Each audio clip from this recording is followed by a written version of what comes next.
Hi all எல்லோருக்கும் வணக்கம். இன்றைக்கி வந்து பார்த்திங்கன்னா லஞ்ச் பாக்ஸ் ரெசிபீஸ்லாம் எதுவுமே கிடையாது. ஏன்னா வந்து இன்றைக்கி சாட்டர்டே, குழந்தைங்கள்லாம் வீட்டில் தான் இருக்காங்க. ஸோ மார்னிங் பிரேக்ஃபாஸ்ட் என்ன பண்ணியிருக்கேன் அப்படின்னு சொல்லி வந்து பார்த்திங்கன்னா சப்பாத்தி தான். சப்பாத்திக்கு வந்து சைட் டிஷ் வந்து முட்டை கிரேவி தான் பண்ணியிருந்தேன். இந்த முட்டை கிரேவிக்கும் அந்த சப்பாத்திக்கும் வந்து பார்த்திங்கன்னா ரொம்ப சூப்பராக இருக்கும். மதியம் வந்து பார்த்திங்கன்னா இந்த முட்டை கிரேவி வச்சே வந்து பார்த்திங்கன்னா சாதம் வந்து செஞ்சு சாப்பிட்டு முடிச்சிட்டோம் நாங்கள்.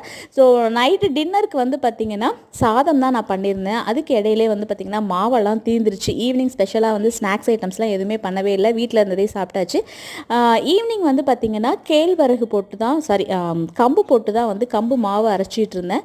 அந்த கம்பு மாவில் வந்து உளுந்து வந்து பார்த்திங்கன்னா கருப்பு உளுந்து அப்படியே போட்டு அரைச்சேன். நான் உளுந்தெல்லாம் வந்து பார்த்திங்கன்னா வாஷ் பண்ணி போடாமல் அந்த தோலோடையே போட்டு அரைச்சி வந்து எடுத்து வச்சுட்டேன். நான் நைட்டு வந்து பார்த்திங்கன்னா டின்னர் வந்து சாதம், அடுத்து வந்து உருளைக்கிழங்கு பொரியல், அப்பளம், கொஞ்சம் மீன் குழம்பு, இதெல்லாம் தான் வச்சு சாப்பிட்டுட்டு இருந்தோம். குழந்தைங்களாம் ரொம்ப என்ஜாய் பண்ணி சாப்பிட்டுட்டு இருந்தாங்க. வீடியோ பிடிச்சா லைக் பண்ணுங்கள், சேனலை சப்ஸ்கிரைப் பண்ணுங்கள். பாய்.